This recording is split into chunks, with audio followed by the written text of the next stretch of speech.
Welcome to our webinar. Today's topic will be highlights from the 2022 Sawtooth Software Conference. I'm Derek Hyde. I'm a consultant on our client services team here at Sawtooth Software. Our presenters today will be Bryan Orme. He is the president of Sawtooth Software. We also have Keith Chrzan, who is our senior VP on our Sawtooth Analytics team. They will be highlighting some key presentations from the 2022 Sawtooth Software Conference. These presentations involve some innovative applications of conjoint analysis and market segmentation, a critical review of Kano analysis, and being aware of and avoiding bad data from panels. We will have time after our presentation to go over Q&A. We will also be monitoring the Q&A of the Zoom webinar as well. I will now turn the time over to Bryan and Keith. Thank you very much, Derek, and welcome everyone. Great to see you. We're going to be covering some of the highlights from the recent 2022 Sawtooth Software Conference that was held at the beautiful Portofino Hotel in Orlando, Florida, at Universal Orlando. It was a great time. I think most of you probably are aware of the Sawtooth Software Conferences that are held every year that bring together researchers, mainly practitioners, to discuss a lot of things having to do especially with conjoint analysis and market segmentation. It's a research conference rather than a forum to tell people about our software. Although there are breakout tracks where you can learn about our software if you're interested. The conference comes up every year. We're expected to be in Europe next spring, so make sure to put that on the calendar. We don't have dates yet, but we should soon. There were over 30 presentations given at the Sawtooth Software Conference last month in two main tracks, the methodological track and the corporate researchers track. We're going to be covering 7 presentations, highlights from them from the methodological track and one of the presentations from the corporate researchers track. The first presentation was the award-winning presentation as voted by the audience from the methodological track called "Is There an Antidote to the Cheater Epidemic?" given by Deb Plaskanka from Cambia Information Group and Kenneth Fairchild, formerly of Sawtooth Software, now of Tribal Credit. Their presentation was voted best, not necessarily because it went into a lot of fancy methodology, but that it dealt with something very, very practical to all of us, because we all know that if we take garbage into our models, we're going to get garbage out. They specifically talked about what they see is declining quality in panel data, particularly having to do with business to business. Now, this is I'm not a super big fan of the word cloud just to present numeric data here, but you can see that the green lettering involves the toss-out rates that Cambia has recently experienced for projects that they've done as business to business. And you can see toss-out rates sometimes very high into the 50s, 60s, even 90% of toss-out rates. And the red numbers have to do with business to consumer. A lot of also high toss-out rates for when they have to clean out data and for their studies. Deb emphasized that business to business seems to draw in more cheaters because the incentives for business to business surveys are typically higher that we're paying. And so it increases the statistical odds of a respondent being a cheater when we're paying more money and doing business to business type research. And these bad respondents just don't add simply noise to our study, but they add systematic bias to many kinds of questions that are important to researchers and their clients. For example, if you ask questions about early adoption, those who are cheaters are going to be answering about triple. That's an index of 300 compared to 100 for non-cheaters, that they're early adopters. If you ask about whether they own the target product, you're going to get about 7.5 times the rate of people reporting that they own the target product when they are cheaters. And so these respondents simply aren't random noise and can be ignored as random noise. You have to be careful and on the lookout for them, knowing that they are going to add systematic bias to your results. Now, Some of the things that they covered were pretty scary, but they also gave a lot of information about how we can avoid the problems with, for example, bots and survey farms. There are survey-taking bots that you can buy online, software to help you complete surveys and make a lot of money. And of course, a lot of people are making them custom for their own needs. There are also survey farms, businesses essentially cropping up that where you join that and you join a group of people who for profit are taking surveys, and they're being set up not only outside the United States but also within the United States. These are very scary things, and they're happening regularly, and every year it's getting worse. Deb concentrated a lot on what to do about it. She gave a lot of steps, and we're only going to be able to cover about a quarter or a fifth in these slides of what she recommended.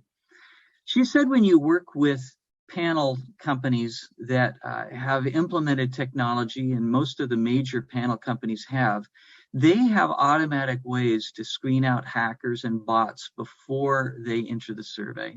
And I've listed some of the ways that they do it here. Also, as a researcher, you can do a lot to try to screen out con artists who are trying to get into your surveys who really don't belong there. Simply adding an open end that says, please describe what the survey is about in detail. And then, and I'm sorry, but this takes some human effort typically, looking at the open ends and trying to figure out whether those individuals really do belong and really are legitimate respondents. That's a simple but effective way to be able to screen out a lot of respondents who are just con artists who are in there just for the money.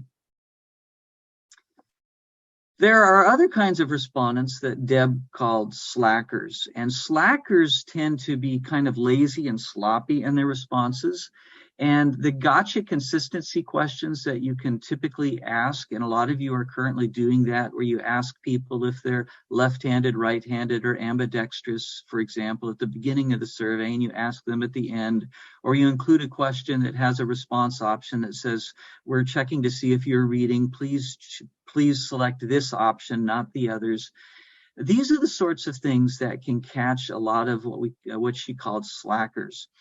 Also, and this is something that is near and dear to our heart, but max diff, best worst scaling, utility estimation, has the ability to check the consistency of respondents to see whether they're answering a series of max diff questions consistently. The hierarchical Bayes root likelihood score, RLH score, helps you identify with good accuracy whether respondents are being just random respondents or whether they're answering consistently. Now, regarding bots and survey farms, max diff is hard to fool if you're a respondent or just kind of quickly answering a survey to get your incentive, because the consistency score can nail you. But, and this is frightening to me personally, some bots are being programmed to recognize max diff questions and be able to answer the best and the worst items using some sort of rule, such as the shortest text on the screen is always best, the longest text item is always worst. That's one simple kind of rule. Of course, you could reverse that rule, and that will make it look like the bot is being consistent. And of course, bots aren't simply programmed to go as fast as they can. They're programmed to go about the speed of a human with variable speeds, so that you can't just say, oh, that respondent was too fast. When you are trying to detect bots and survey farm type human responders, you can run latent class multinomial logit. That's a segmentation technique that estimates scores and detects segments on the max-diff data simultaneously to help reveal such bizarre patterns that bots might be programmed to be employed. It was just frightening to me that Deb reported that a max diff study, a real max diff study that they recently did, in which 97% of the respondents were bots. Anyway, the bots were programmed to follow one of 3 different strategies to answer the max diff study. Some of the bots were programmed to answer randomly, some were programmed to answer with shortest item best, and some were programmed to answer longest item best. and it popped out in a MaxDiff latent class run as a very consistent segmentation scheme, and it was so consistent that it was suspicious. And then when you looked at what made up those segments, you could see that they were 3 different strategies. So what to do about this? Deb recommended that we terminate these bad responders during the survey so they don't become completed records. And you can do this, for example, if you're trying to use MaxDiff to detect bad respondents. You can do on-the-fly detection with Sawtooth Software's Lighthouse Studio. You can look at their RLH score in the moment. It only takes a fraction of a second to estimate it, and then you can skip them to the end if respondents fail to have a consistent MaxDiff score using on-the-fly score estimation. And she says that you should communicate as soon as possible with the panel provider about data quality issues. If you bring it up early and often, you will typically get a very good response from the panel provider, because they also are on your side to want to try to make sure that we get good data. And Deb provided a huge checklist of other actions and many other ideas to remove bad data from your data sets that are included in her video. Like we said, all of these presentations were video recorded, and the slides for them are available so that you can access them if you subscribe to the Digital Academy that we'll be talking about at the end of this webinar. Moving on to the next presentation. This was a presentation that I was lead author on, and my co-authors were John Godin and Trevor Olson of Numerius. I had a great time working with them, and specifically we sought to try to validate and extend a piece of research that had been given at the 2021 Sawtooth Software Conference and had won Best Presentation, and that paper was originally given by Kurtz and Binner, Peter Kurtz, Stefan Binner out of Germany. Specifically, what Kurtz and Binner had presented the previous year was that asking some priming questions ahead of the CBC questions could improve the CBC results and quite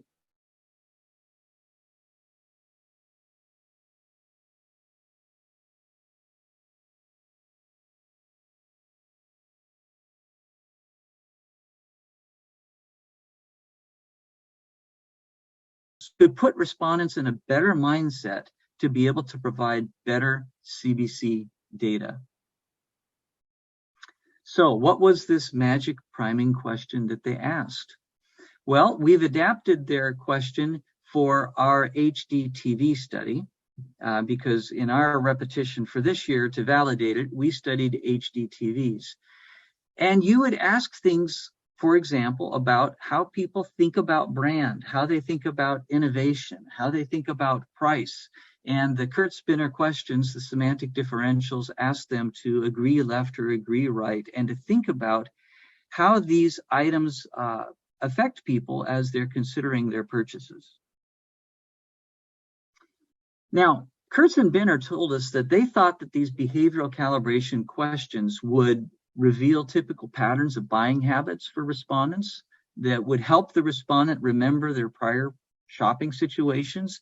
They'd help respondents establish a more realistic frame of reference before they answered the CBC questions.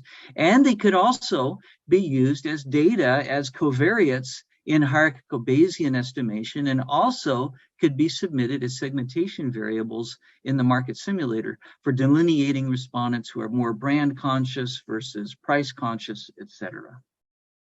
So what we sought out to do this year was to validate what they found.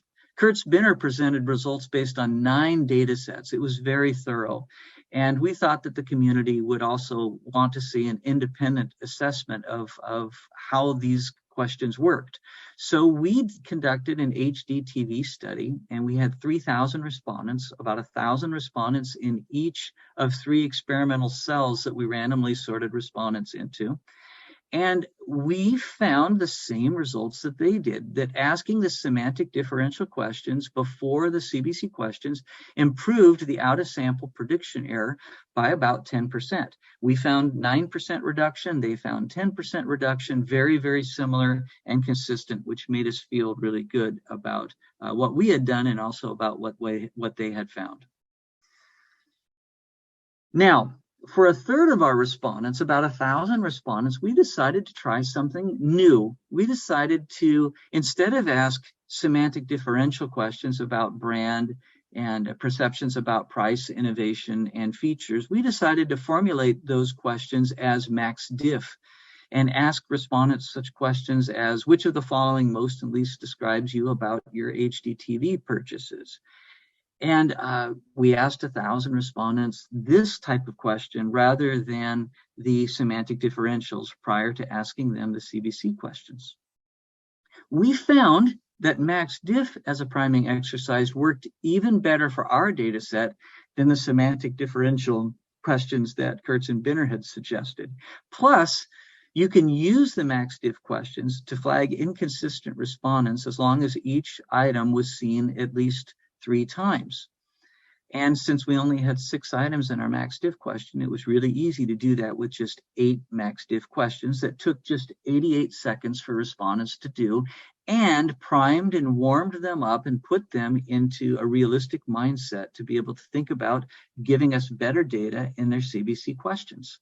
We found that the improvement of asking about 90 seconds of max diff questions prior to the CBC was good as or better than spending that same amount of time.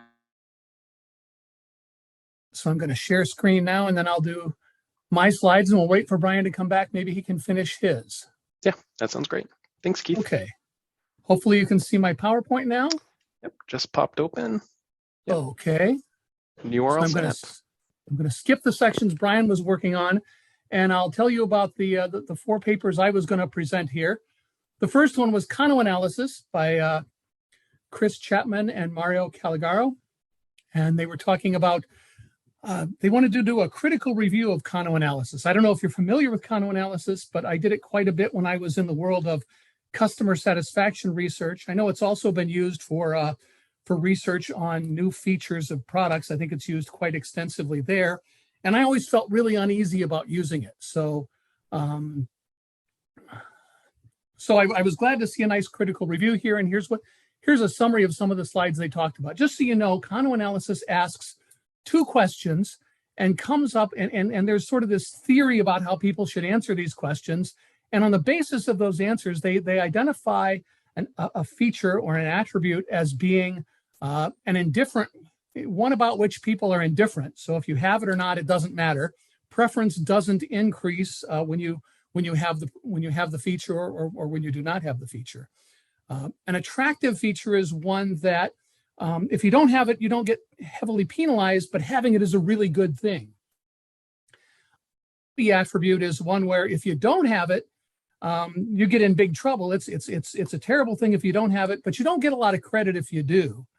And then finally, there are attributes they called, let's see here. They called performance attributes that have kind of a linear relationship between the having of the attribute or the degree to which someone has it and how much utility attaches to, or how much value attaches to it.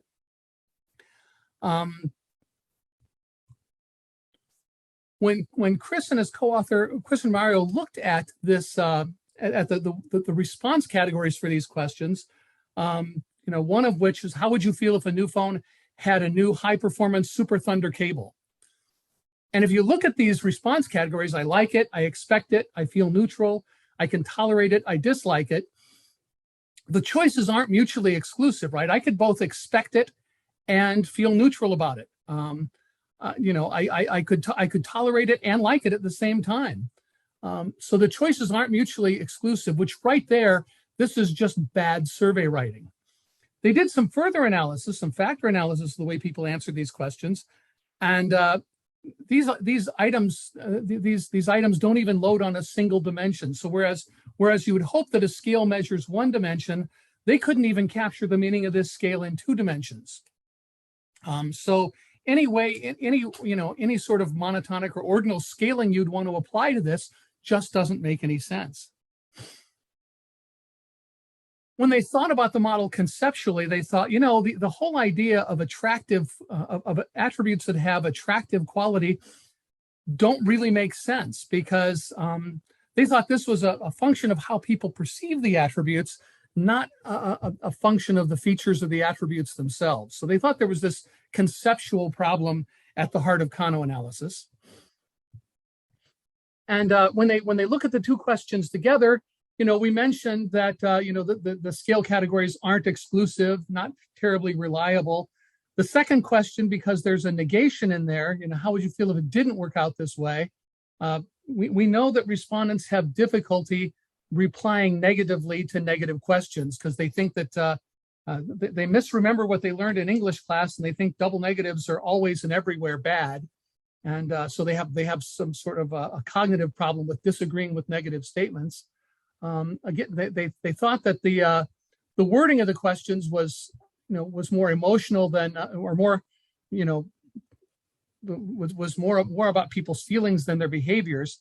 And so they just thought there was a lot wrong with these two questions. So their summary was the theory itself is questionable, especially for products where the different kind of features are really difficult to distinguish. They thought that the item wording and the response scales in particular were really bad from a survey science perspective. And I have to agree, those are just on anyone's list of how not to write questions, the Kano questions, I think, belong there. They found the response scale wasn't even unidimensional. And they found that when the sample size was less than 200, the category assignments aren't even stable. So as a result, they said, you really shouldn't expect your results from a Kano study to be replicable or correct. And as a result, you should really look for alternatives. For instance, maybe we want to ask both measures on rating scale questions, or maybe we do a max diff for how important the attributes are, and an attribute rating for competitors' positions on those attributes, or something like that. Anyway, I really appreciated this. It was a nice practical paper about a method that I think is used way too often, and hopefully after this it'll be used less. The second paper I was going to review was one I did with my colleague Joseph White from who's currently at Kinetic. Joseph and I, we wanted to look at the topic of variable selection and cluster analysis because there are 4 common problems with cluster analysis that we thought doing a good job with variable selection could ameliorate. One is called the curse of dimensionality, and that says we have more basis variables in our segmentation, which we're spreading those variables in more dimensions in space. So, if we had 10 basis variables, we've got a 10-dimensional space. If we've got 100 variables, we've got a 100-dimensional space. The bigger that space gets, the more similar all the points within it look, and the harder it is to create segments of people who are different across segments, but similar within segment. If everybody's roughly equally similar, it's really hard to use a similarities matrix to come up with differences. All of the sample size formulas that we use for segmentation studies involve the number of basis variables. And so as the number of basis variables increases, the sample size that's required gets quite large. In segmentation studies, there are things called masking variables. And so some of the variables in a study might be related to the cluster structure that's in your data, and some variables might be uncorrelated with that structure. Those are called masking variables because if you include them as your basis variables in your segmentation, they will muddy the water and make it harder for you to find the real cluster structure. So you'd really like not to have masking variables in your data set. And the next one's an interesting one because if you're used to thinking about things from a factor analysis perspective, you might think that having correlated or redundant variables amongst your basis variables would be a good thing. But in the research, in the paper that Joseph and I did at the 2021 Sawtooth Software Conference, we found that wasn't true. And as we did a literature review, we saw that other people had also found that having redundant variables in your cluster analysis actually makes it harder to find the cluster structure. So we were hoping that with if we could identify with variable selection, a small subset of variables to use in segmentation, that all 4 of these problems might be ameliorated. We tested 3 different methods. One was a stepwise discriminant analysis. So the idea there is you throw your basis variables into a segmentation study. You pick the segmentation that you think looks the best. You do a stepwise discrim that tells you the small subset of your basis variables that you actually need to use to predict those segments, and then you recluster on just that smaller set. We also looked at a recursive ANOVA strategy for doing the same thing. You run the analysis with your basis variables. You do analysis of variance to find out which ones are significant. You toss the rest and redo it. And then in R, we found 3 different cluster variable selection programs. The one we liked best was called ClustVarCell, and it had 3 different ways of doing variable selection: a forward method, a backward method, and a headlong method. The backward method took days and days to run. So we thought practitioners really aren't going to do that. Let's not even bother to investigate it because it's not something people will use. But this ClustVarCell was the best documented and the easiest to use of the methods in R. So that's the one that we chose for this paper. We generated a set of artificial respondents because we want to know, are people being put into the right segments? Are we identifying the true segment structure? And if we don't know what the truth is because we're working with an empirical data set, we can't do that. Fortunately, several previous papers have come up with a way of creating artificial segmentation data sets. And we chose to follow their lead using non-overlapping multivariate normal distributions for the locations of our cluster points. And so we just followed previous practice there. The things we wanted to find out was, do any of these variable selection methods that we test identify the right set of basis variables, the ones that aren't masking variables, for instance? We wanted to find out if we base our cluster analysis on any of these variable selection techniques, do we get the right number of segments? Do we get the right people put in the right segments? And are we able to remove redundant variables? Those are the things we're looking at. And just here's a summary slide. Bottom line is, when you're centering on metric variables using the automatic variable selection method, ClustVarCell, whether you're using the headlong or the forward, it didn't seem to matter much, is better than the stepwise discriminant approach, which is itself better than the stepwise ANOVA. You should use the ClustVarCell program because it removed virtually all of the masking variables. It did the best job of the 3 methods of identifying the key dimensions, whether we had 3 or 5 or whatever number of dimensions we chose to have in our artificial data sets. I should mention we made 160 artificial data sets that systematically manipulated these features. The ClustVarCell program had a high degree of accuracy of putting people in the right segments. Even when it got the number of segments wrong, it did the best job of the 3 of putting people in the right segments. And it did the best job of reducing redundancies. A neat thing that we found is it performs well on identifying the correct number of segments, which we found in our previous research back in 2021 was something that all segmentation methods had a really hard time with. We found a consistent 10 or 20 point improvement in terms of identifying the right number of segments. So that was pretty cool finding. The third paper was about using conjoint analysis in a brand tracking format and an extension to that idea. So a year ago, these authors, Chirlov and James Pitcher and Alexandra Chirlov from GfK, showed that if you put conjoint share of preference in your tracking studies, it's a really good thing to do because it's closer to market share than other methods of measuring preference are. It's more stable over time, which makes it useful in brand trackers. They thought it did a better job of capturing long-term sales trends, that it reflected better the probabilistic nature of buying and loyalty, and that it provided richer data for all the brands, even the brands that were small in size. They thought they got better information from their conjoint study by having a conjoint study included in their brand trackers. Today, they wanted to look at an extension of that, something they call the brand premium. So what they do here is they've got a relative price that they can measure. They know the brand's price, they know the category average price, and from the conjoint experiment, they can learn about the brand's price elasticity. When they multiply those 2 things together, the relative price and a normalized version of the price elasticity, they come up with something called the brand premium. And important to know in the slides that follow, that brand premium is something they get for each individual respondent in the study. So they get if they're running hierarchical Bayes in as their conjoint estimation, they can calculate this brand premium at the respondent level. What they were hoping to find was that a really strong brand would be one that could generate a high volume and a high premium. In the category they looked in, the German hair care market, they didn't find any brands that did that. What they really found was that there were brands that had strong brand premium and relatively low shares.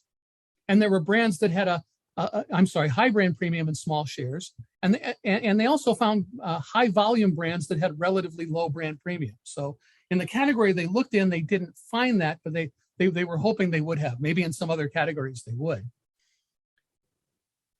What they also found, because they've got this brand premium measure at the respondent level, they can get some additional diagnostics out of their tracking study by looking at the differences between the attributes that predict brand volume and the attributes that predict brand premium. And you can see here on the left-hand side in orange are the driver analysis based on the volume as the dependent variable has one set of attributes.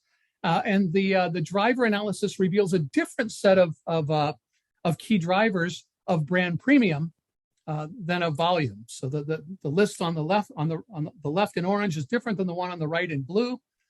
The one on the left is more about beautiful, well cared for hair and trust, meeting basic needs sorts of things, and the ones on the right have more to do with superiority of care or other values like sustainability and so on. So I thought that was pretty interesting, a neat use of that measure. So the recommendation was that conjoint analysis provides a really holistic and accurate understanding of brand performance. The share of preference is well aligned with in-market results. As well, if they understand the inflow and outflow of shares, they can, you can do a good switching analysis, which is a helpful thing to have in a brand tracker. And the new layer of insights and actionability that comes from these driver analyses, showing the difference between the drivers of brand preference and brand premium, I thought that was a valuable add as well from conjoint analysis. So nice little paper there. The last one I want to review before handing it over to Bryan again for his last presentations was about what to do when you have multiple max diff exercises in a single experiment or in a single study. And this was Michaela Priest from KS&R.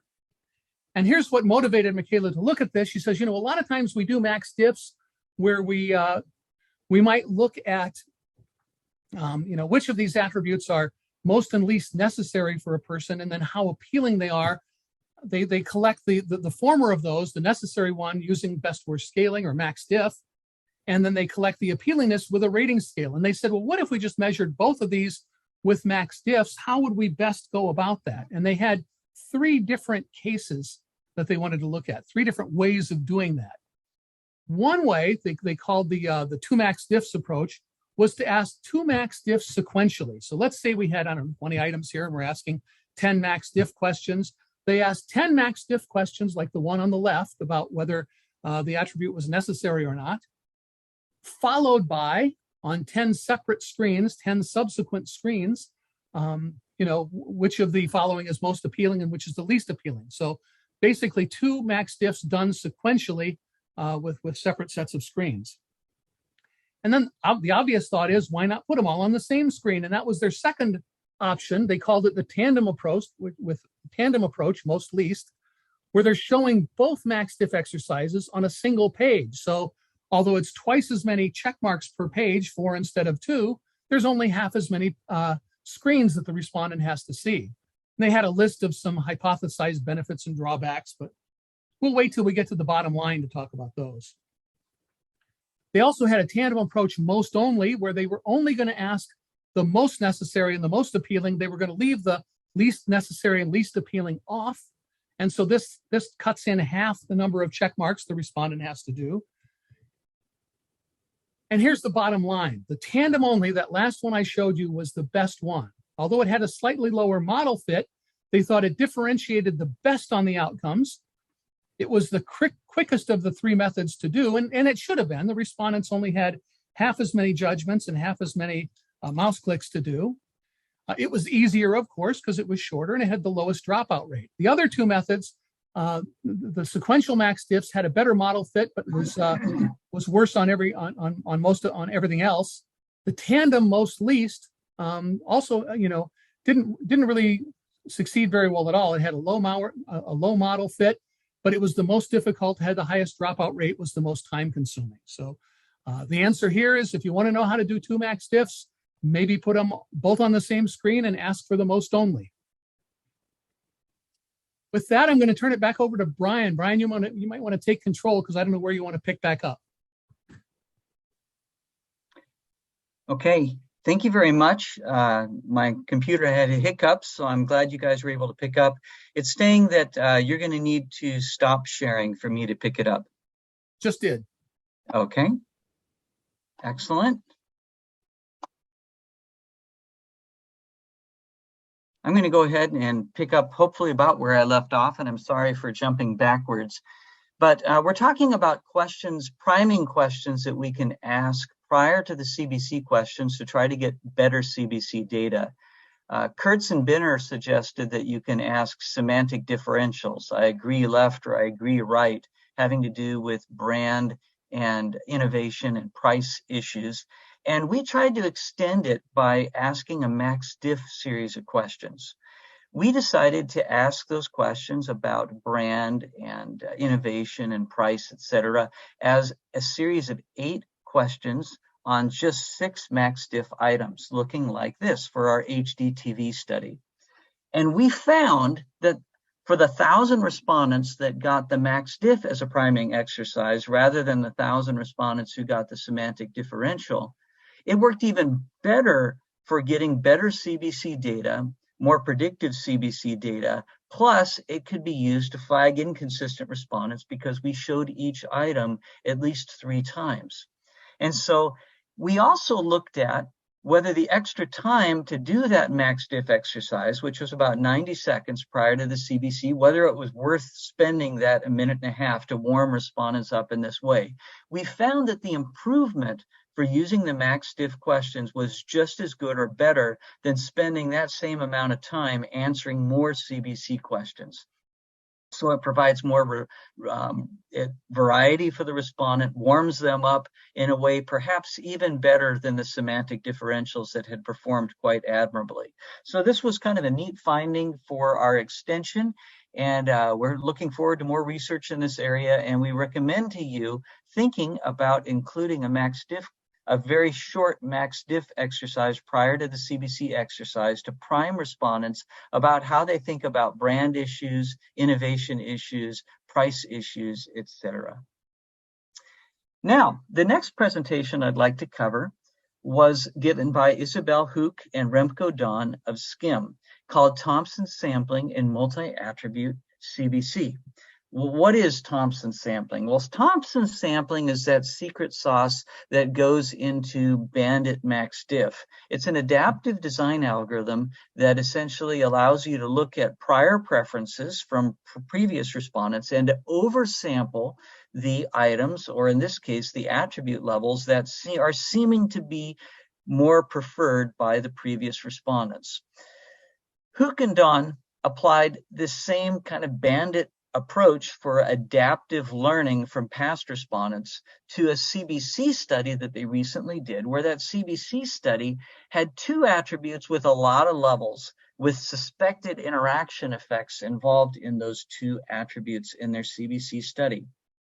Now, before you go into wanting to do a Bandit version of adaptive, either max diff or in this case CBC, you need to make sure that you are covering with your client what the assumptions and limitations of this are. First, you're ignoring respondent heterogeneity, assuming that there's just an overall preferred product or item that you're going to be finding for the sample, and that on average it's the most preferred. Okay, we're purposely making data sparse at the individual level because we typically are covering a lot of items in max diff or a lot of levels in CBC. So we're oversampling the more preferred levels based on the past respondents, and we're undersampling purposefully the least preferred on average items or levels for CBC. So you got to be willing to sacrifice individual level precision for aggregate level precision by running aggregate models such as aggregate logit rather than thinking that you can get individual level data with hierarchical Bayes. Also, the attributes for Thompson sampling should be categorical in nature, not continuous in nature. So their Thompson sampling procedure looked at two dimensions to look at preference. The levels taken one at a time and the pairs of preferences for the pairs of attribute levels, the two-way counts, if you will, for their 8-level attribute and their 15-level attribute that they thought that there might be a lot of interactions for. So they used a combination of those two types of preferences to overweight the selection of items of levels in the conjoint for their next respondents. Their brand attribute had just 2 levels, and they treated it as a standard level balanced non-adaptive approach for including that 3rd attribute in their experiment. Their experiment, they divided respondents into 3 experimental cells, a group of respondents that got Thompson sampling CBC, some respondents got standard non-adaptive CBC, and some just got holdout CBC questions for validity to test against the standard CBC and the Thompson sampling CBC experimental cells. They found that the Thompson sampling CBC approach and the standard CBC approach didn't lead to the same prediction regarding the optimal product, but that the Thompson sampling CBC led to a much higher frequency of more preferred levels and more precision regarding those. Of course, that was expected because we're oversampling those more preferred levels, so we're going to get a higher frequency of those occurring in the experimental design, especially for the latter respondents. And we're going to get, when we toss it all into aggregate logit and estimate an aggregate logit model, we're going to get much more precision on the most preferred levels and those levels that we really don't care much about because they are not very preferred by the sample. We're not getting very much precision for them, but we don't really care very much because we know enough from the respondents to know that they're just not in the upper echelon of items that we care about. The holdout prediction, importantly, was modestly better for the respondents who got the Thompson sampling CBC cell as opposed to the respondents who got a standard non-adaptive CBC cell. The last presentation that we'd like to highlight was one that came from the corporate researchers track and was delivered by Barry Jennings and Daniel Penny of Microsoft, accompanied by Ollie Zimmerman from Known. And the title was, it's a DCM, a discrete choice modeling project, right? Supporting growth at Microsoft through conjoint analysis and other means. First, they went ahead and told us that their group at Microsoft conducts about 50 primary research projects annually, and about 80 to 90% of those primary research projects involve CBC studies. They use CBC a lot. And the focus of most of these studies typically involves monetization of cloud services for their group at Microsoft.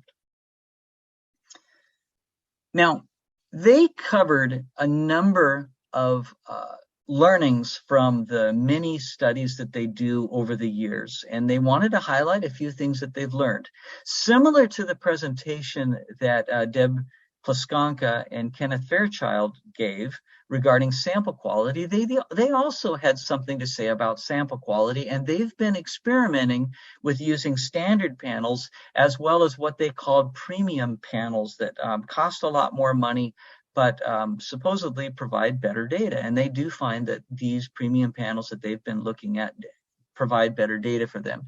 In the standard panels, they find that their disqualification rate is about 50%, and they find that respondents in standard panels tend to answer the CBC tasks more quickly with lower model fit, a little bit worse fit to actual market share when they compare the conjoint results predictions to market share.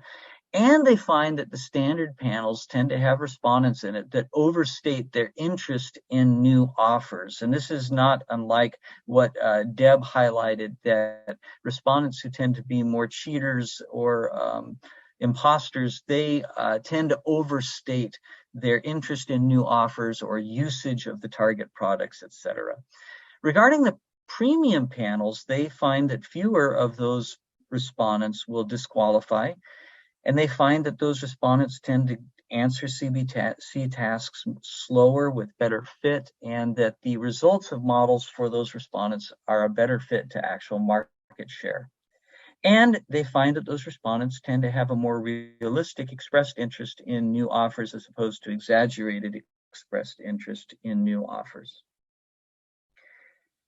So what do they do? Do they always use the premium panel then? No, because the premium panel costs a lot of money, and sometimes, depending upon the needs of their studies, they don't need necessarily to have that premium panel. So they mix the standard and the premium panel depending upon their needs. And you can look at their video and look at their slides to get a little more detail about how they make those decisions and the purposes for their research. This next slide, they went off on another topic, and they said, hey, sometimes we want to ask questions potentially as allocation CBCs as opposed to best choice CBCs. Now, typically a CBC, you just ask people, which would you choose? What's your first choice, your best choice? And that's what they call cell one, respondents who get standard choice tasks. But sometimes they're studying a product category for their business that feels a lot more like a repetitive purchase, such that it feels like it would be more realistic to ask respondents, hey, out of the next 10 times you purchase, how many purchases would be of concept 1? How many would be of concept 2? And how many of concept 3 in my CBC task? They found that although it feels like that should be a more realistic way to ask the questions because it more realistically mimics what people actually do over the course of a year, they found that typically the data they get from allocation task CBC are not quite as good as the standard discrete choice CBC for predicting real world. That's what they have found, and they wanted to report that to us.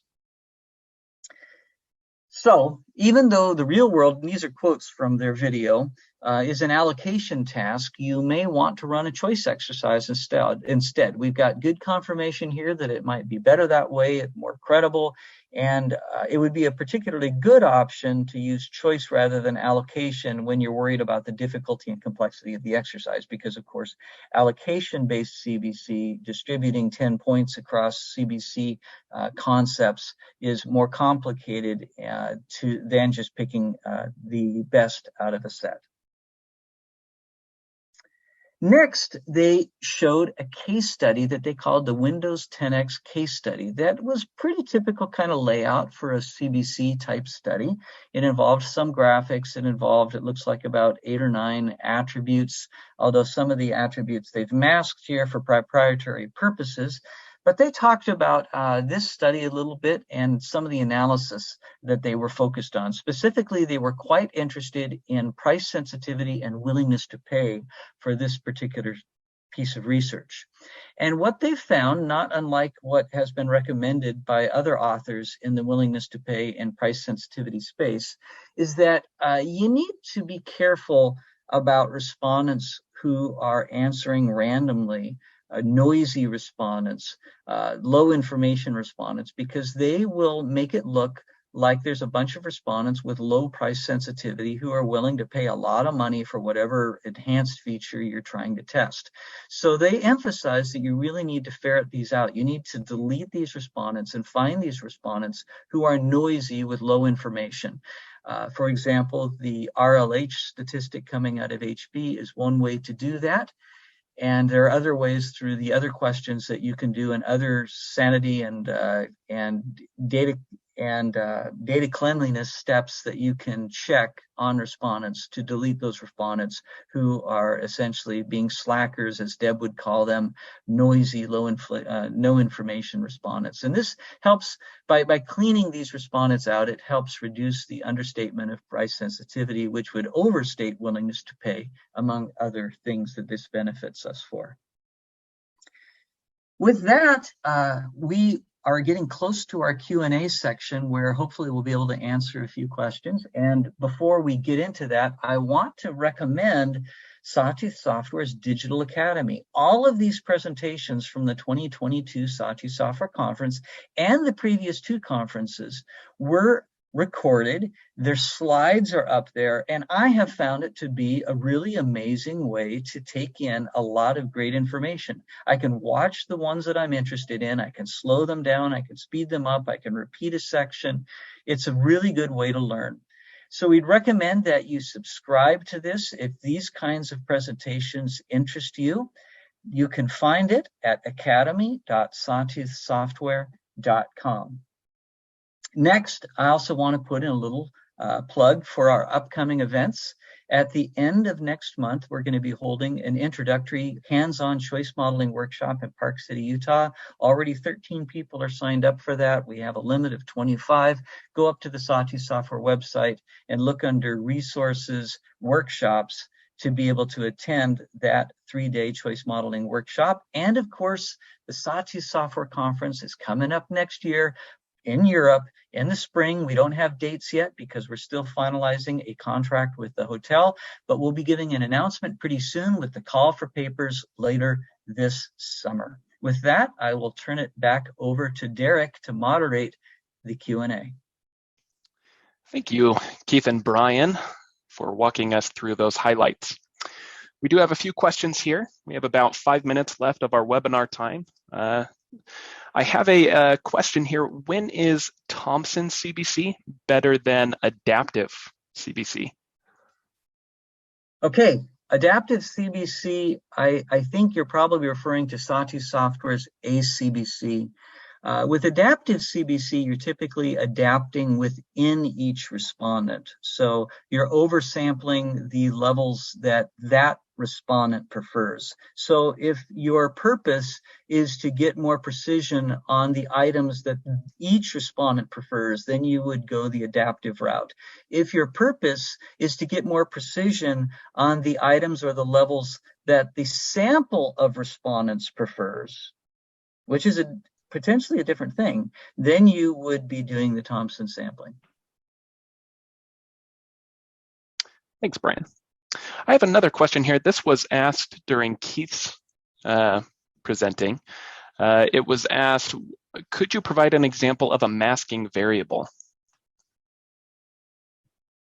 Yeah, certainly. A masking variable would be one that, let's say we had, I don't know, you've got a segmentation study and your segments really differ with respect to, I don't know, price sensitivity and how easy it is to use the product. And maybe a couple of maybe an attitude toward the product category, like this isn't something necessary, it's really a luxury. Okay, let's say that really the real segments that are really evident that are really resident in that in my space there are those. A masking variable would be one that was uncorrelated with segment membership. So maybe we've got a question in our survey about, how much do you, I don't know, how much do you trust each of these brands? Or how much do you trust the manufacturers in this category? If that variable is unrelated to the real segment structure, to the real segments that are there in the data, it's just going to make it harder to find those segments because it's going to be pulling. It's going to be trying to force segments to be different on that variable, which is not relevant to the segmentation. Make sense? Perfect. Thank you, Keith. I have another question here. Are there any papers that can be referred to beyond the presentation that discuss using MaxDiff primer questions prior to your CBC? Not that I'm aware of. I think that ours was the first to try to specifically use them as priming educational questions prior to a CBC. But Keith, are you aware of any? I know we've done studies where we'll do a MaxDiff task as a warm-up, but it wouldn't be those kind of priming questions. It might be questions about the attributes and levels that were in the CBC.